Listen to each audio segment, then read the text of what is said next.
você tem que dar, que prometeu meu bem. Mande o meu anel que de volta eu lhe mando o seu também. Mande a carta em que eu dizia o amor não tem fim, que eu lhe mando outra explicando tintim por tintim. Hoje é o Dia Mundial da Doença de Parkinson. Por que existe esse dia? Bom dia, Lilian, que está aqui com a gente. A doutora Lilian Gobi, que é professora, docente da Unesp, e a vida toda estudando, trabalhando com essa doença, né, doutora? Na minha vida, não. A doença está comigo há 15 anos, mais ou menos, ou eu estou estudando a doença. Hoje faz exatamente 200 anos que o Dr. James Parkinson lançou o livro dele sobre a doença. Então, o Dia Mundial coincide com o dia do lançamento do livro dele. Que foi quando ela foi nominada, descoberta, estudada. Foi a primeira vez descrita. Ela se chamava paralisia agitante. Foi esse o nome que Parkinson deu. E muitos anos depois é que a doença, então, ganhou o nome dele. E o que é o Parkinson? Para a gente já começar a nossa conversa, para esclarecer mesmo as dúvidas, porque vem atingindo gerações diferentes, idades diferentes, né? Isso, e por isso que ele é tão difícil de diagnóstico e é tão difícil de tratamento, porque pacientes que começam mais cedo são diferentes de pacientes que começam mais idosos, digamos assim. A doença vem pela morte de alguns neurônios. Então, esses neurônios produzem um neurotransmissor chamado dopamina. E a dopamina é usada para várias atividades nossas do dia a dia. Fundamental a dopamina, né? Então, por exemplo, para a Alessandra conseguir fazer a receita dela, ela tem uma determinada sequência de ações. E ela tem que cumprir aquela sequência. Não é por tudo no liquidificador e achar legal. O paciente é a mesma coisa, só que ele não consegue fazer na sequência. Então, levantar e andar, por exemplo, é uma tarefa que a gente faz em conjunto. Ele faz uma de cada vez. Primeiro ele levanta, depois ele começa a andar. Porque alguns neurônios que são responsáveis por essa função estão morrendo. Isso. Quando o diagnóstico acontece, 60% desses neurônios já morreram. Mas sempre, porque é um diagnóstico tardio, porque as pessoas demoram para conseguir perceber que alguma coisa está diferente. O que acontece, Lilian? Não, a doença é muito lenta. Ela começa 20 anos antes, com duas características que a gente nunca identifica. Então, é prisão de ventre e perda do olfato. Se você está perdendo o olfato, você vai no otorrino. Se você está com prisão de ventre, você vai no gastro. E nenhum dos dois, você não conta para um e para o outro. Que tem sintomas associados. E além de prisão de ventre, você também não está sentindo mais o cheiro das coisas. Das coisas, exatamente. Que é o fundamental, o início. Isso, 20 anos antes. 10 anos antes ele tem depressão. Então a depressão não é depois que ele tem o diagnóstico. A depressão acontece 10 anos antes do diagnóstico. Mas isso por uma questão do corpo mesmo, pela falta desses neurônios, ou por causa, às vezes, a pessoa sente que já não tem a mesma vitalidade, que está com dificuldade para se locomover, vai associando isso à idade, estou ficando velha, aí começa a ficar deprimido. Ou é independente disso, uma pessoa superativa, do nada fica depressiva. Eu não consigo explicar para você quimicamente como isso acontece, mas dispara um mecanismo no nosso corpo, na nossa genética, que começa a produzir uma proteína que adora comer dopamina. Então ela começa bem embaixo no cérebro, bem aqui perto da medula já, e começa a comer esses neurônios, porque a dopamina está no espaço entre um neurônio e outro. Se ele produz, ele joga. Então é muito bom ficar perto da fonte de alimentação. E daí ele come o bulbo olfatório e mexe no trato gastrointestinal. É outro núcleo que tem. E daí ele começa a subir.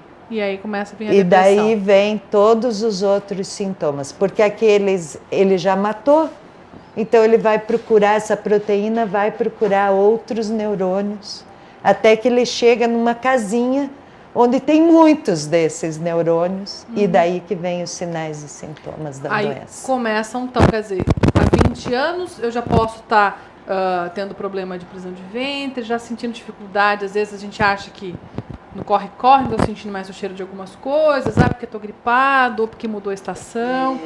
Depois começa a ficar deprimido sem sentido. E aí quando vem um sintoma físico, que é o tremor das mãos. O tremor, a rigidez, é uma rigidez de roda dentada. Então ela, para fazer uma flexão de braço, por exemplo, Vem fazendo soquinho. Vem de soquinho. E daí ele tem instabilidade postural e uma lentidão absurda. Quer Tudo dizer, não é a devagar. lentidão do envelhecimento. Então as pessoas não devem perder o convívio social, porque você começa a se comparar com a sua melhor amiga da juventude, ela não está tão lenta, por que que eu estou? Ela não está tremendo, por que que eu estou? E não vem tudo junto. Isso é outro detalhe. Nós podemos ter pacientes que desenvolvem só tremor, paciente que tem só rigidez, mas na maioria deles, lento, eles vão ficar. E olha, é importante, né? A professora, a doutora Lília, está aqui explicando para a gente por quê. A gente está vendo que são 20 anos antes que começam sintomas de uma doença importante, que traz debilidades. E que aí, quando a pessoa acaba diagnosticando que tem uma doença grave, acaba ficando, às vezes, até mais deprimido. E fica mais recluso. Aumenta a depressão, aumenta a reclusão. E aí aumenta as debilidades, porque a pessoa não vai procurar ajuda, não vai fazer todo o que tem de tratamento possível para melhorar a mobilidade, quer dizer, a situação só piora, né? E se a gente descobrir lá atrás, quando o olfato já começa a não ficar bom, quais as chances de ter uma melhor qualidade de vida? O problema é que no mundo inteiro Ninguém a gente descobre. sabe isso, mas as pessoas não procuram atendimento. Então a gente não consegue Nem saber como poderia ser diferente. Se tratasse lá, como é que seria 20 anos depois. Isso a gente ainda não sabe. Não existe essa pesquisa porque as pessoas não estão atentas a esse detalhe importantíssimo. Agora, mais importante, se mantenha fisicamente ativo. Faça o que você quiser. Pode nadar, pode correr, pode caminhar, pode pedalar, dançar, jogar tênis. o que você quiser, a vida inteira. Essa é a diferença. O exercício físico é neuroprotetor. Então, quando se tem estudos epidemiológicos da doença, o que se sabe é os indivíduos que desenvolvem, vamos dizer, dos que desenvolvem a doença, a maioria é sedentária. Já deu uma facilidade, uma porta mais aberta ali. Por quê? Porque o exercício físico faz com que esses neurônios que produzem dopamina trabalhem mais. Ficam mais ativos, não deixa nenhuma proteína ir lá morder ele, não. Chegar pertinho, É um assunto sério, tá? A gente vai continuar aqui conversando, explicando, né? Tentando ajudar o pessoal de casa a observar, né, quem está ao nosso redor, os nossos amigos, os nossos parentes, tá? Porque às vezes dá para ter uma qualidade de vida muito melhor com um diagnóstico precoce, tá? Vamos responder aqui a pergunta. A Sandra, né? A Sandra Rodrigues, Jardim São Paulo. Qual o papel da família quando tem um parente com essa doença? Bom, independente da doença, o suporte familiar é sempre importante. Nessa doença em especial, a família tem que entender que a doença não tem cura e que nós vamos ficar, ou os pacientes vão ficar cada vez piores, a chegar ao ponto de ficar acamado, de cadeira de roda. Então, as pessoas têm que se preparar para esse vamos dizer, para esse fim. E ele não morre da doença. De alguma ele outra. morre porque o coração para, ele morre porque os pulmões perdem a capacidade de movimento, então ele não morre da doença. Não é a doença que mata, é que ela afeta os outros órgãos e daí então eles entram em falência, param de funcionar. Pode, no caso, retardar esse processo, né? Porque é muito triste isso, né? Isso. A alimentação pode, de alguma forma, contribuir, né? Tem até alguma coisa da carne, né? Isso. Que se faz bem ou se faz mal, como que pode fazer bem ou não? Bom, esse é um trabalho conjunto, multidisciplinar. Então, os médicos, os nutricionistas e nós, profissionais da educação física, estamos tentando trabalhar juntos. Então, a gente sabe que se o exercício físico, ele, além de ser neuroprotetor, ele faz neurogênese, a gente está tentando fazer com que a doença, a progressão dela, diminua a velocidade. Perfeito. Então, que ele ande mais devagar, a doença ande mais devagar, não é o paciente. É isso. No caso dos nutricionistas, o que já se sabe é que o sistema digestório, para trabalhar com a carne vermelha, usa mais dopamina do que os outros neurotransmissores. Então, o que se aconselha aos pacientes é que diminua o consumo de carne vermelha, mas não deixe de comer, porque a proteína da carne é importante. Se puder colocar no jantar ao invés de no almoço, por que isso? Porque o paciente toma uma última dose do seu remédio habitual depois do jantar. E daí ele vai dormir a noite inteira e só vai tomar remédio de novo de manhã. Se isso funcionar como a gente está pensando, como os experimentos, as evidências indicam, ele vai usar essa dopamina do último medicamento para digerir a carne vermelha. A carne nesse processo da noite, isso. Né? Olha que bacana. Então essa é a ideia. Que então não retirar totalmente. Não pode, não pode. Ele já vinha, isso. Ele já vinha, na maioria dos pacientes, que eu não conheço nenhum que seja vegano, então não pra consigo saber, avaliar. Como que funcionaria sem a proteína da carne, isso. Né? Mas é bom saber que esse processo, então, à noite é bacana, né? Puxando a brasa, desculpa, para minha sardinha, nós temos um projeto na Unesp gratuito para os pacientes. Nós estamos com esse projeto há 12 anos e hoje à noite nós temos um encontro com os pacientes. Pacientes, familiares, cuidadores, profissionais de saúde, que têm interesse em saber não só o que a gente faz lá, mas principalmente o quanto os nossos pacientes têm conseguido.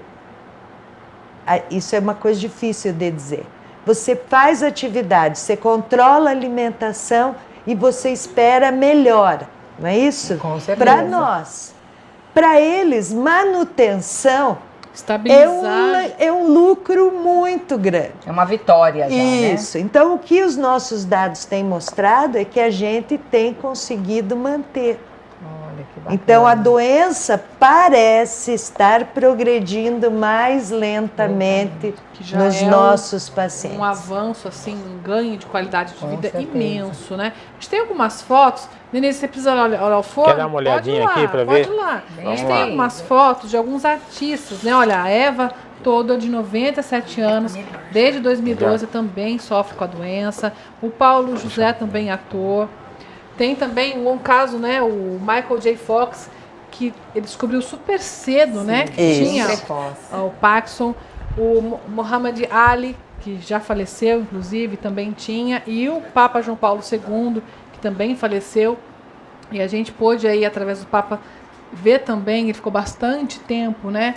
com a doença e tremia bastante, foi ficando com a debilidade dos movimentos. Isso, acho que aqui a gente só precisa fazer uma distinção. O Muhammad Ali é parkinsonismo. É pelas lesões que ele sofreu ao longo da carreira. Do boxe, né? Tá? Isso.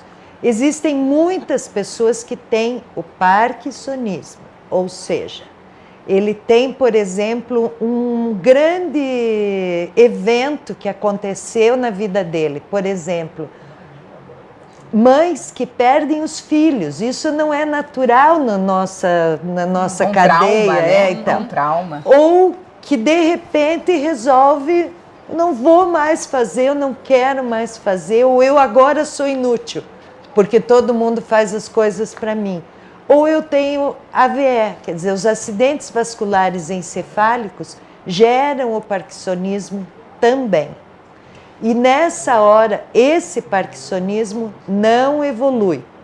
Então, ele não é a doença de Parkinson, mas ele tem todos os sinais e sintomas. Né? Exato. São coisas diferentes. São. E a gente tem a questão genética. Quando a gente fala de uma doença, a gente fala, olha, tem o gene da família ali, tem a família que tem histórico de câncer, então tem que tomar cuidado, porque pode ter também, ficar atento. Com o Parkinson é a mesma coisa? Não. Não há estudos que mostrem uma família inteira, como a gente vê no Alzheimer. Genética, né? Então, uma doença neurodegenerativa como a doença de Alzheimer, ela é genética. Ela vai, se você tem na família, se cuide. A probabilidade é muito maior, né? No caso do Parkinson, não funciona desse jeito. Todos nós temos o gene, tá lá, Tá quietinho. quietinho, E dormindo. assim fique. E assim que é bom que ele fique. Amém. Isso. Então, evitem qualquer tipo de hábito de vida não saudável. Então, comer em excesso, beber em excesso, ter Pouca atividade física. pouca atividade física, fugir de agrotóxico de uma maneira geral. Então, seja pelo alimento ou seja pela exposição A ele. Então, tem uma comunidade no Canadá muito interessante. Eles construíram o condomínio em cima de um ex-lixão, mas um lixão de muitos anos. Um aterro Isso, um gigante. aterro sanitário imenso. Ali naquele condomínio, a incidência de pacientes é maior do que no resto do mundo. Por causa do contato. Ou aí. seja, ali, né? muitos anos, 50 anos, acho que depois é que construíram o condomínio e as toxinas ainda estão lá. Presentes Então, ali. isso é um problema sério. E se essas toxinas são capazes de fazer com que o gene acorde, Exatamente. nós temos que tomar cuidado, Muito. porque apesar da doença ter 200 anos da sua primeira descrição, nós sabemos muito pouco dela. Alimentação saudável e exercício, então. Exercício. A gente tem que fazer tudo que está ao nosso alcance, né? Então, cuidar da cabeça também, né? Ter aí Uma suas atividades que estimulem você ter um bem-estar, fazer a culinária, esse seu hobby, uma atividade física que te dá prazer. Não estou fazendo para competir, não estou fazendo nem Não. para emagrecer, estou fazendo para me dar satisfação. O artesanato é uma Artesanato, ótima, né? Dá para você terapia. fazer. Dá para buscar até terapia para conseguir ajuda, né? Tem. De lidar com seus conflitos. E quando a gente está com o emocional tranquilo também, evita os acidentes vascular Isso. cerebral, evita aquelas outras, né? Um pico de pressão, que você pode ter um outro problema sério de saúde. Então, vamos ficar zen, viu, gente? E são Olha. coisas simples, né, Polly? Até como ontem a nossa artesã comentou que ela descobriu o artesanato, né? Exatamente, depois de uma depressão. Depois de uma Depressão. depressão aí, então quer terapia, né? dizer, olha como a gente tem recursos, né? Temos. E Então tá não precisa fácil. se desesperar, tem Tá fácil. recursos, né? À disposição ali. A Lília está perguntando aqui do São Miguel. Criança pode ter Parkinson? O mais cedo que a gente conhece é o juvenil, Juvenil. mas ele é o parkinsonismo juvenil. Quer Então, dizer, por um trauma de alguma natureza, ele pode ter o parkinsonismo. Os pacientes mais jovens que a gente atendeu estão na faixa entre 35 e 37 anos. São jovens, São muito jovens. Porque se pensar que nós temos uma previsão de vida numa média aí de 70, 75, Exato. começar com 35 anos, está na metade ainda. Exato. É cedo, e pense que se ele já vem há 20 anos... Exato, começou, olha lá, na adolescência mesmo. Isso. É bem complicado. A gente já falou que não tem cura, mas tem tratamentos. Tem. Não tem como fazer cirurgia, não tem para melhorar, tem como retardar de alguma forma, assim que a gente possa, o estudo, pesquisa? Tem. Então, vamos lá, o que a gente tem de mais atual. Estimulação elétrica profunda do cérebro. Então, implanta um eletrodo numa determinada área, põe um marca-passo aqui nessa região e controla a frequência de estimulação do cérebro. Uhum. Não serve para todo mundo, não causa lesão em outras partes do cérebro, mas a tecnologia de fazer o sensor ainda não desenvolveu o suficiente. Então, essa tecnologia, dependendo de como é colocado, ela quebra. E se quebrar, não dá para tirar e não dá para pôr outro.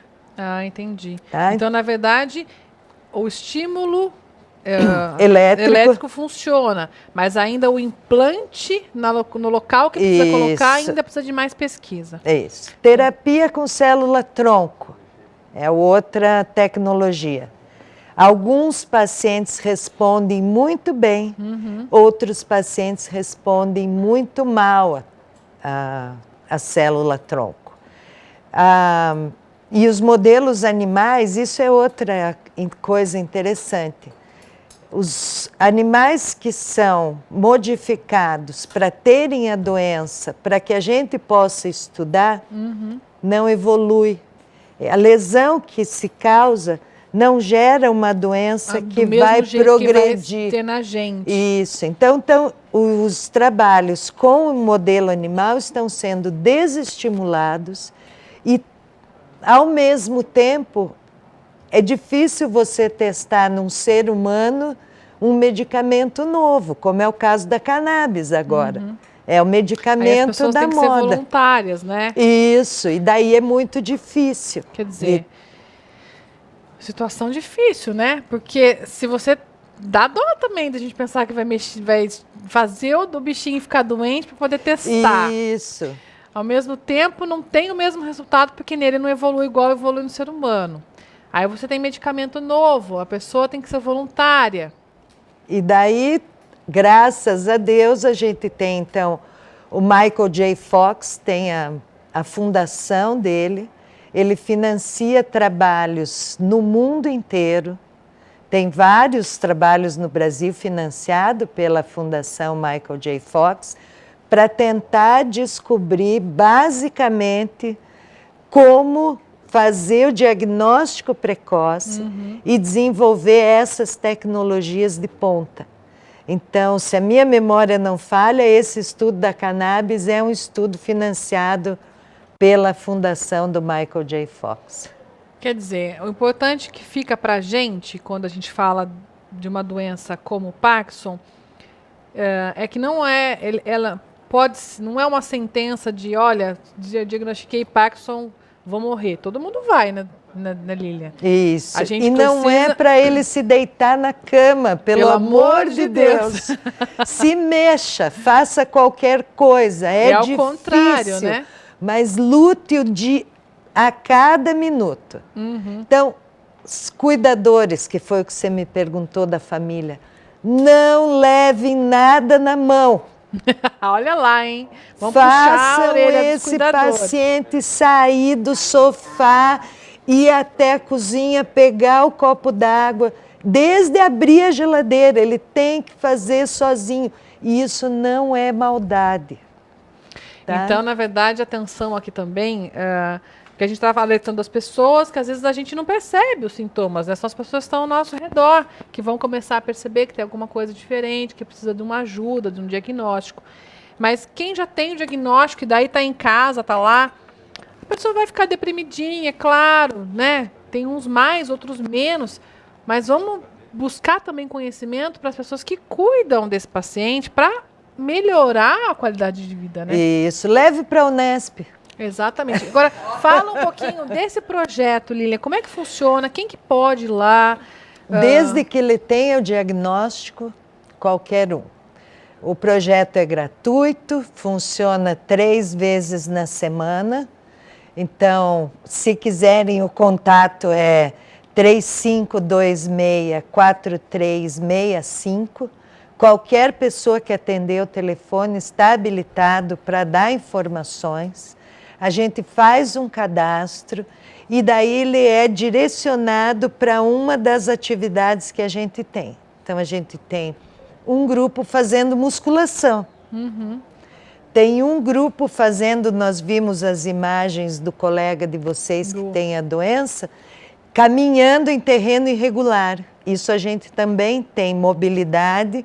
E tem um grupo de convívio social, onde são a maioria dos pacientes que primeiro chegam, vão para o grupo de convívio, porque ele precisa entender melhor a doença e a gente precisa saber se ele é mais tremor dominante ou se ele é mais rigidez dominante, porque a atividade também depende disso. Então tá aí, o telefone eu vou repetir para você, é o 3526-4365, tá? Se não deu tempo de anotar, liga aqui na TV Claré que a gente passa para vocês também, no Rio Claro Notícias também, vamos falar desse trabalho. 3526-4365, tá aí na sua tela para você anotar. Conhece um pouco do trabalho, vai lá, você que cuida de pessoas, né? De idosos, vai conhecer o trabalho, saber como você pode estimular a pessoa que você está cuidando, né? Aprender sempre é bom, sempre ajuda. E faz junto. Exatamente. O cuidador faz exercício junto, se ele quiser. Saúde para todo mundo. Para todo mundo. Vamos se mexer, gente. Bom, a gente já falou, Lília, do pessoal conhecer o trabalho na Unesp, né? Eu acho que essa é a mensagem que a gente deixa aqui. O Parkinson existe, ele está aí. Infelizmente ainda não tem cura, mas a gente tem como melhorar a qualidade de vida. E a principal mensagem que fica é que as pessoas precisam se mexer, né? Isso. A vida moderna nos exige uma correria que a gente fala, mas eu corro tanto, mas não é a mesma coisa, né? De uma maneira geral, o exercício que você faz, no trabalho, não é a mesma coisa de você parar. Você não precisa parar 2 horas por dia. Pare meia hora por dia e faça algum tipo de atividade. Preferencialmente aquela que você mais gosta.